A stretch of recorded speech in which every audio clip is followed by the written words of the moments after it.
okupatsirani nkhani zindi ne Dave Kadama poyamba na imitu yake. Zotsatira zoyamba zakuchipatala zasonyeza kuti Araf Kasambara amalira kamba kavuto la mtima. Makasitomala ena a NBS Bank adandaula kuti banki ikutenga nthawi yayitali isanavomere ngongole. Ndipo mu nkhani zina Mufti Muhammad Uthman Ntalika walimbikitsa mtendere pamene Asilamu akusala kudya pokonzekera Eid al-Adha. Tsopano nazi nkhanizi mwatsatanetsatane.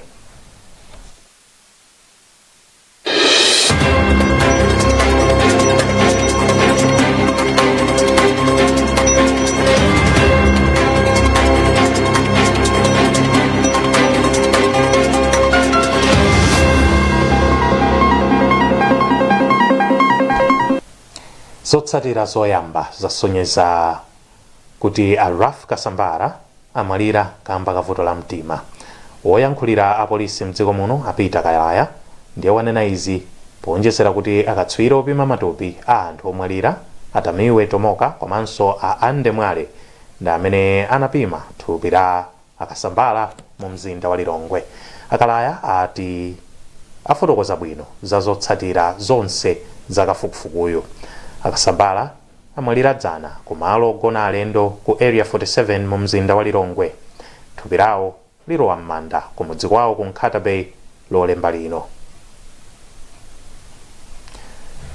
Makasitomala ena a banki ya NBS adandaula ndi nthawi yayitali imene zikumatenga kuti banki ivomereze ngongole. Makasitomalawa anena izi pazokambirana za malonda zimene banki inakonza ndi ochita malonda ang'onoang'ono mu mzinda wa Mzuzu. Feston Malekezo wadza ndi zambiri mu ripoti ili. Mmodzi mwa makasitomala banki Asera Kafamveka amene amagulitsa zovala mu mzinda wa Mzuzu anati nthawi zambiri ngongole zimachedwa kuti zivomerezedwe. Iwo anati izi zili ndi kuthekera kolowesa pansi mabizinesi amene alinso ang'onoang'ono kale. Kenaka iwo apemphanso banki kuti ikweze ndalama zimene amabizinesi ang'onoang'ono anga ngongole kuchoka pa 5 million kwacha amene inayidwa pakadali pano. Izona amachedwa umakhala process yonse ku branch yatheka bwinobwino komano kuti approval iteke zimatenga nthawi. Sindikudziwa kuti head office iko mphamvu zina atati apatsa mwina anzathu amene ali ku branch amene amatha kukumana ndi customer, because anzathu amene ali ku head office amakhala kuti customer sana kumane naye, so they don't know kuti zimpanga affect bwanji. Timakhala kuti mwina pamene tikutenga ngongole muja tadula kale matikiti tufuna tiyende, tapeza kale maoda ina amapangidwa cancel chifukwa chona kuti kushedwa kumene kumachitika ku headquarters ya NBS Bank. Pakadali pano Victoria Chanza amene ndi mmodzi wa akuluakulu ku banki ati iwo amva za madandaulozi ndipo achitapo kanthu. Kenaka Chanza anati banki inaganizira zocheza ndi amabizinesi ang'onoang'onowa ndi cholinga chofuna kugawana nawo zina mwa ntchito zimene banki imagwira monga kupereka ngongole kwa mabizinesi ang'onoang'ono mwazina. Nkhani imene itamva ndipo nchifukwa chake timanena kuti ifeyo ndife banki imene masamala timamva zimene makastomers watha kudandaula, ndipo nkhani imene itenga ngati management tipanga zinthu zoti tathandize makastomers kuti zinthu zisamachedwe. Nalinso pempho yathu momuja tinapempha makastomers kuti nawonso mbali yawo azitithandiza kuti azikhala organized, azibweretsa information nthawi yabwino, information yokwana kuti tizathandiza kupereka ngongole kapena magarantees nthawi yabwino. Chilinganizochi chinakonzedwa pamutu woti kukweza ochita malonda kuchoka popanga mabizinesi ang'onoang'ono kufika pa mabizinesi akuluakulu. Grand Mufti Sheikh Muhammad Uthman Ntalika walimbikitsa mgwirizano komanso mtendere pakati pa Asilamu mdziko muno. Sheikh Ntalika wanena izi pamene mwezi wa Dhul-Hijjah waoneka. Munyengoyi Asilamu amasala kudya kwa masiku asanu ndi anayi pokonzekera mapemphero a Eid al-Adha. Sheikh Ntalika akuyankhula ndi mtolankhani wathu Gift Sitima. Anthu tikumayi kuyenera kuti tikhale anthu okhulupirika.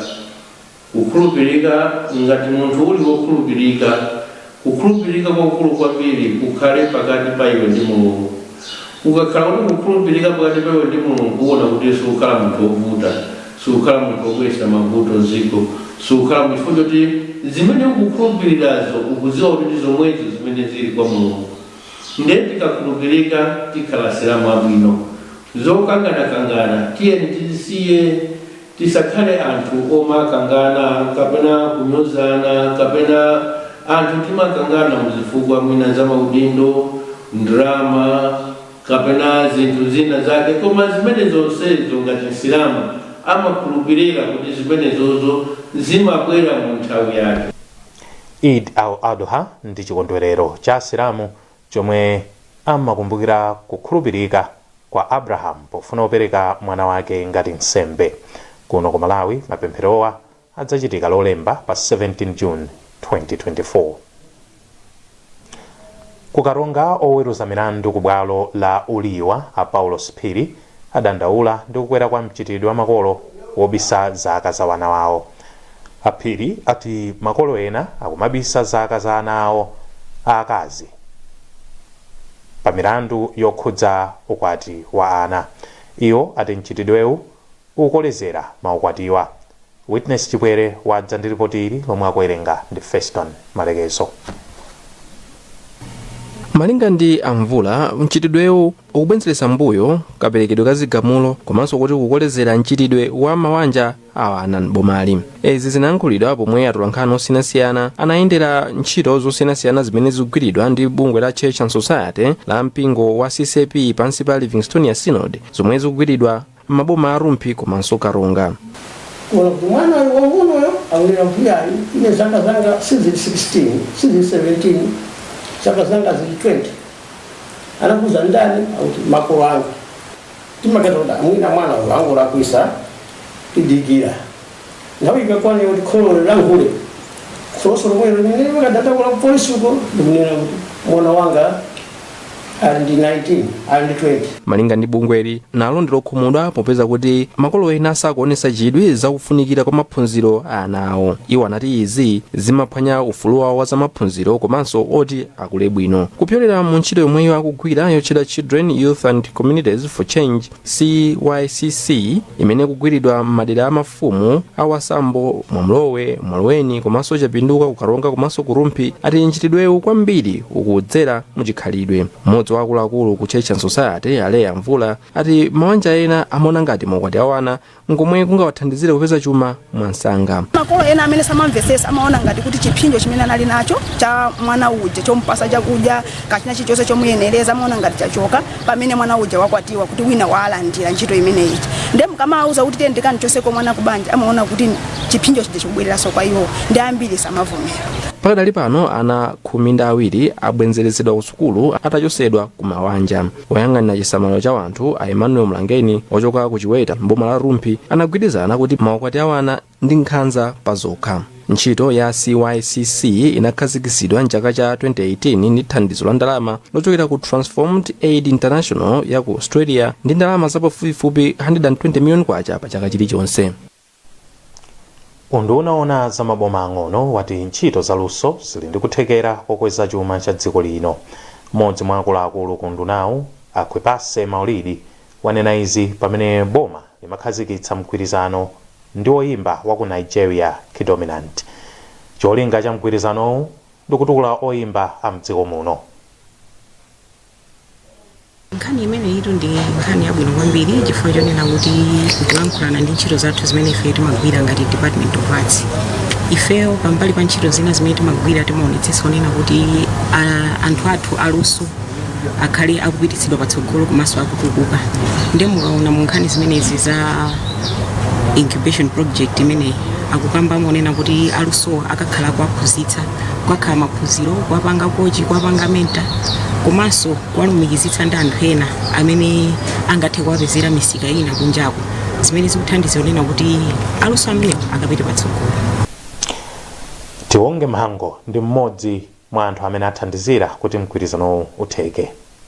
koma network indimene mavuta sanga munthu makatolo Malawi kuno ukapeze producer amene kidoi umuyambira pati most of these producers amafuna ndalama kungoda kupangira produce nyimbo imodzi amatha kuchaja upfront $30,000 ndimene amakulipirira ngati kilomita mtucha kungompasa upfront before anything komano kuti ukatenga Malawi kuno ulipira producer ngati amene $30,000 zosatheka so komano iwo acha kupanga zinthu to give back to the community.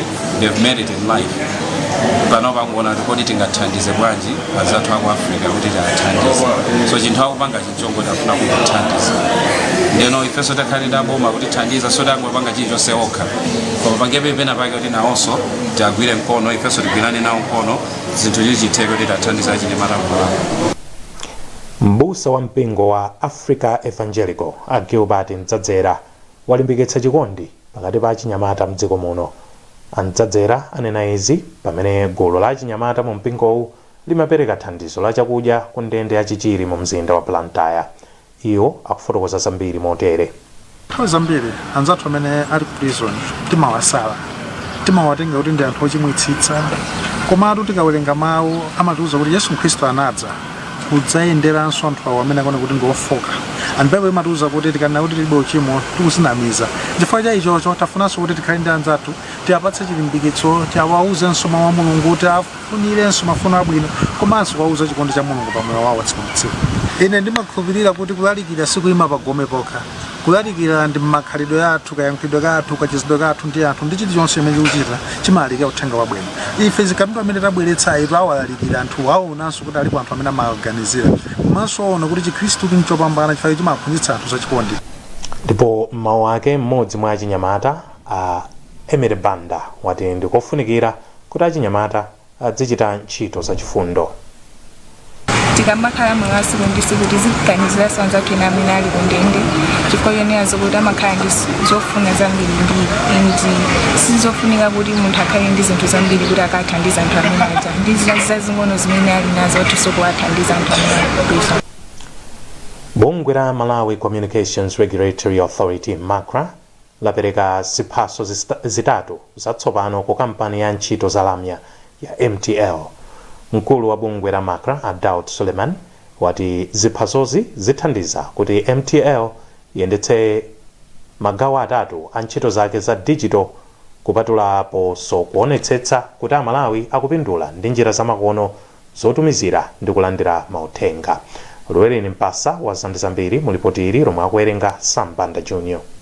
Suleiman anati kuperekedwa kwa ziphasozi ukuyembekezeka kupititsa patsogolo ntchito za kampani ya MTL polimbikitsa luso la makono komanso chitukuko mdziko muno. Ife ngati aku MACRA chimene tingafotokoze chakuti tiyembekeza aku MTL kuti aunikenso kuti aone mmene dziko likusinthira zofuna za Malawi zikusintha zimene anthu amachita pa intaneti zikusintha komanso chachikulu chakuti Malawi aliyense afikiridwe ndi MTL. Ngakhale amene ali kumamidzi kwenikweni tionetsetse kuti MTL akafikeko kumeneko. Ife tikukhulupirira kuti tsiku lina pampano tidzatha kupeza kuti primary school ina iliyonse imene ili m'madera kumidzi ndithu kumeko kuli foni ya manja kapena foni ndithu ya ground mu office mwa headmaster imene ili foni ya MTL. Tikadzapanga choncho ndoti tidzakhala kuti tatsekula dziko lathuli ku ntchito zambiri za mafoni amanja komanso zimenezi zidzathandiza kuti titukule dziko lathu. Mawu awo wapampando wa bodi ya PCL Ronald Mangani analonjeza zakutukuka kwa kayendesedwe ka ntchito za lamya zimene MTL imapereka pothandizira kulumikizitsa anthu mdziko muno. Ma services amene MTL imapereka ena mwa iwo ni ma services oti ena amene akupanga operate mu telecommunication sector sangapereke.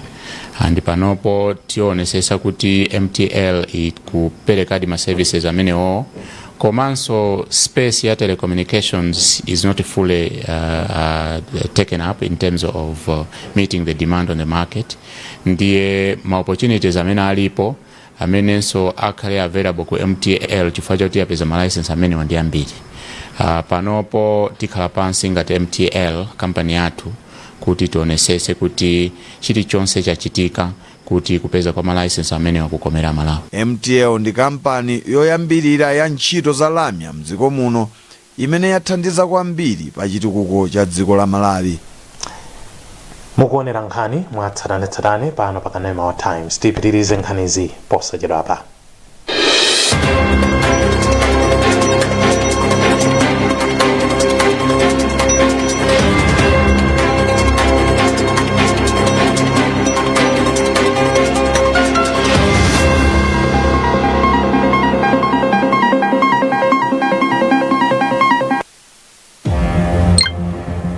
Welcome to Premier Beta.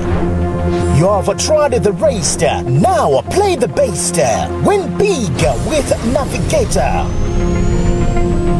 Watch your payout soar higher and higher, but cash out before your winnings fly away. Join the fun now at Premier Beta. Beta with the best.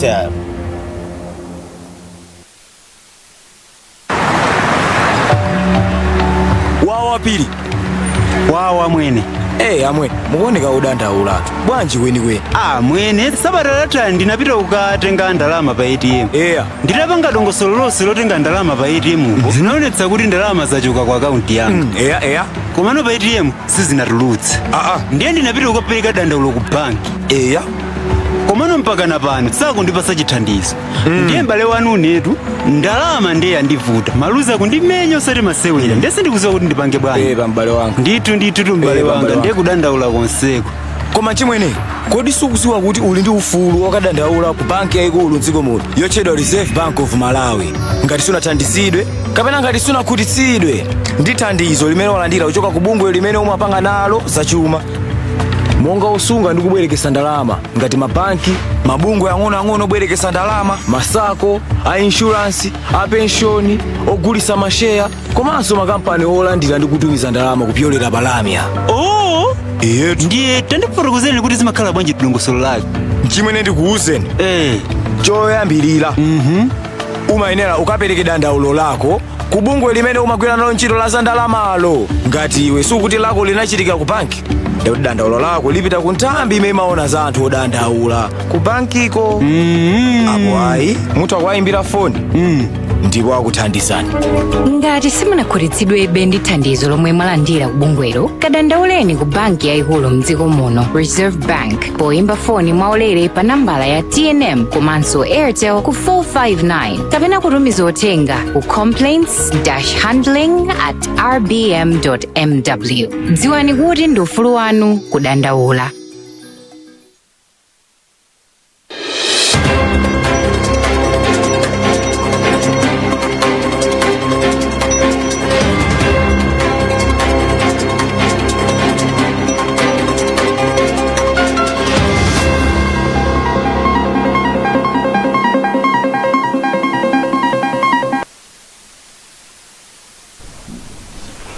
Munkhani zina, UNICAF University yapereka mwayi wa maphunziro kwa achinyamata ku Center for Youth Empowerment and Civic Education. Mmodzi mwa akuluakulu ku sukuluyi a Chris Kafoteka ati maphunzirowa athandiza achinyamata kutengapo mbali pa chitukuko cha dziko.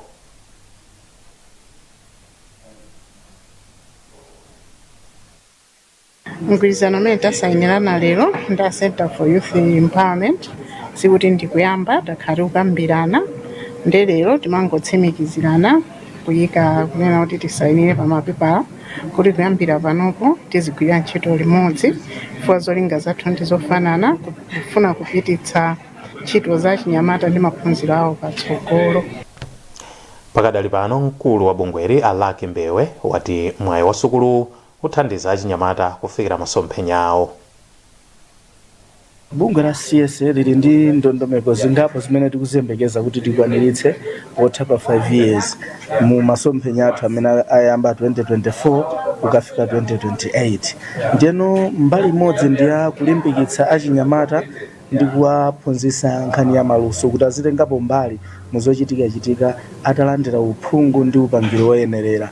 Ndiye mgwirizano uwu ukubweranso pamwamba ponena kuti tili ndi ntchito imene timayitchula kuti Youth Researchers Academy imene tikuwaphunzitsa achinyamata luso la kafukufuku wothandiza kuti zotsatira zake zikatuluka boma lizidziwa zoti tikamapanga ndondomeko za achinyamata mdziko muno tidziyang'ana izi. pamene panso ndi pamapeto pa nkhani zathu, koma tisadasiyane nayinso mitu yake. Makasitomala ena a NBS adandaula ndi nthawi yayitali imene zikumatenga kuti banki ipereke ngongole. Nkhani zathu ndi zomwezi. Munali ndi ine Dave Kadama. Mawa bwino.